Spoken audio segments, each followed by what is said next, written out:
Egypt civilization. The ancient Egypt nicknamed the gift of the Nile. Pre-dynastic period. Few written records or artifacts have been found which encompasses at least 2,000 years of gradual development of Egyptian civilization.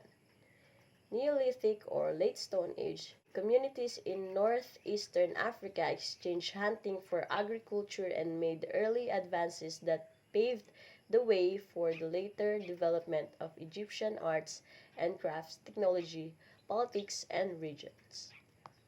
There are two separate kingdoms were established in 34,000 BC. The Red Land to the north, based in the Nile River Delta and extending along the Nile perhaps to Afi. White Land in the south, stretching from Afi to Gables es Silsila. Archaic period or early dynasty saw the development of foundation of Egyptian society including all the important ideology of kingships.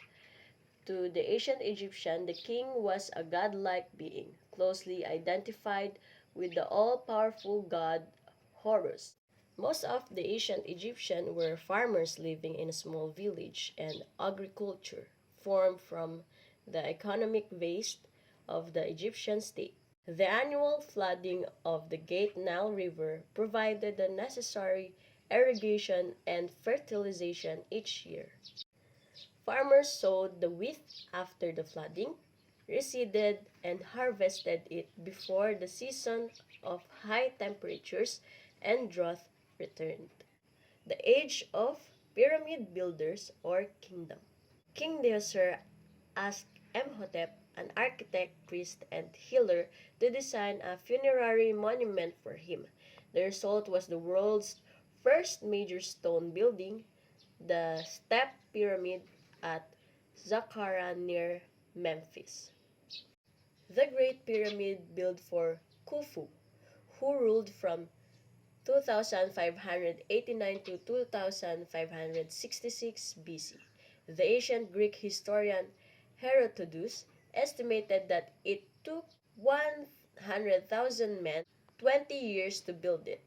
Two other pyramids were built at Giza for Khufu's successor, Khafra and Menkaura. The third and fourth dynasty, Egypt enjoyed a golden age of peace and prosperity. Pharaohs held absolutely power and provided a stable central government. The kingdom faced no serious threats from abroad, and successful military campaigns in foreign countries like Nubia and Libya added to its considerable economic prosperity. In 5th and 6th dynasty, the king's wealth was steadily depleted, partially due to the huge expense of pyramid building and his absolute power flattened in the face of the growing influence of the nobility and the priesthood that grew up around the sun god Ra. After the death of the 6th dynasty's king Pepi II, who ruled for some 94 years, the Old Kingdom period ended in chaos. The first intermediate period on the heels of the Old Kingdom's collapse, the 7th and 8th dynasty consisted of a rapid succession Memphis-based rulers until about 2160 BC, when the central authority completely dissolved, leading to civil war between provincial governors. This chaotic situation was intensified by Bedouin invasion and accompanied by famine and disease. Conflict emerged two different kingdoms. Heracleopolis, a line of 17 rulers based in Heracleopolis, ruled Middle Egypt between Memphis and Thebes. Around 2055 BC, the Theban prince Mentuhotep managed to topple Heracleopolis and reunited Egypt, beginning the 11th dynasty and ending the first intermediate period. The Middle Kingdom or the 12th dynasty, new capital was established at Itowi, south of Memphis, while Thebes remained a great religious center during the Middle Kingdom. Egypt once again flourished as it had during the Old Kingdom. The 12th dynasty kings ensured the smooth succession of their line by making each successor co-regent, a custom that began with Amenemhet I. Middle Kingdom, Egypt pursued an aggressive foreign policy, colonizing Nubia and repelling the Bedouins who had infiltrated Egypt during the First Intermediate Period.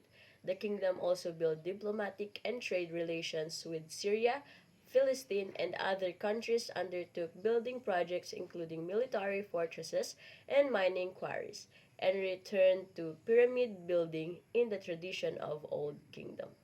The Middle Kingdom reached its peak under Amenemhet III in 1842 to 1797 BC.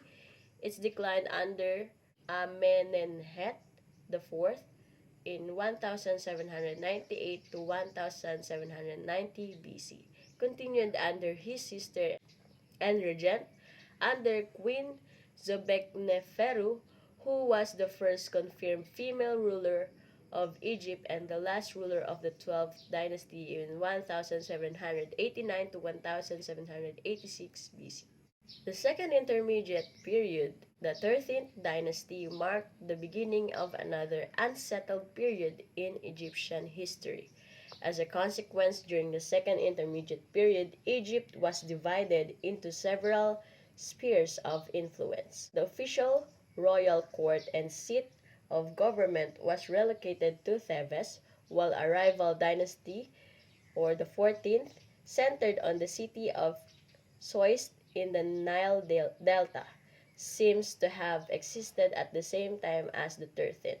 Around 1650 BC, the Hyksos ruler of the 15th dynasty adopted and continued many of existing Egyptian tradition in government as well as culture.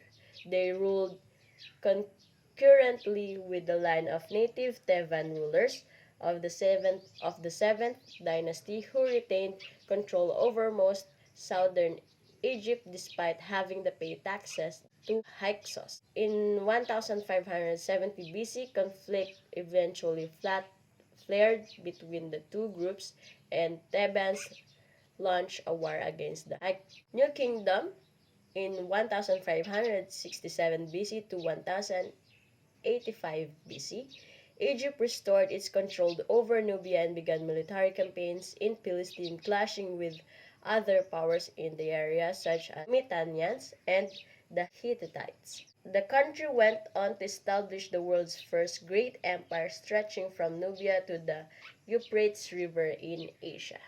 The controversial Amenhotep IV, the late 18th dynasty, undertook a religion revolution, disbanding the priesthood dictated Amon-Re and combination of the local Theban god Amon and the son of Re, and forcing the exclusive worship of another sun god, Aton. In 19th and 20th dynasty, known as the Ramessides period, saw the restoration of a weakened Egyptian empire and an impressive amount of building, including great temples and cities. According to biblical chronology, the exodus of Moses and the Israelites from Egypt possibly occurred during the reign of Ramses II. Third intermediate period, 21st dynasty, centralized government. Pharaohs gave way to the resurgence of local officials, while foreign from Libya and Nubia grabbed power for themselves and left a lasting imprint of Egypt's population. The 22nd dynasty, King Sheshonq, a descendant of Libyans who had invaded Egypt during the late 20th dynasty and settled there. 25th dynasty, under Kushite rule, Egypt clashed with growing Assyrian Empire in 671 BC. The Assyrian ruler Esarhaddon drove the Kushite king Taharqa out of Memphis and destroy the city. He then appointed his own ruler out of local governors and officials loyal to the Assyrians. And the 26th dynasty, Necho of Sais ruled briefly as the first king of the 26th dynasty before king killed by the Kushite leader Tanautamun in a final unsuccessful grab for power.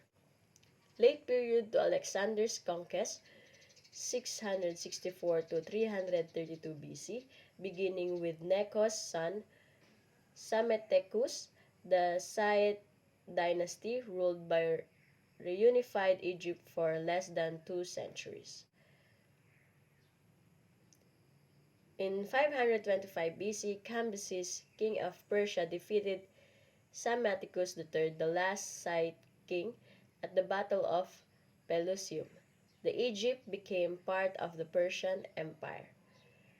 In 522 to 485 BC, Persian rulers such as Darius ruled the country largely under the same terms as native Egyptian kings. Darius supported Egypt's religious cults and undertook the buildings and restoration of its temple. In 486 to 465 BC, the tyrannical rule of Xerxes sparked increased uprising under him and his successor. One of these rebellions triumphed in 404 BC, beginning one last period of Egyptian independence under the native rulers. Mid-4th century BC, the Persians again attacked Egypt, reviving their empire under Artaxerxes III in 343 BC, barely a decade later in 332 BC. Alexander the Great of Macedonia defeated the armies of Persian Empire and conquered Egypt. The last ruler of Ptolemaic Egypt, the legendary Cleopatra the Seventh, surrendered Egypt to the army of Octavian. In later Augustus in 31 BC.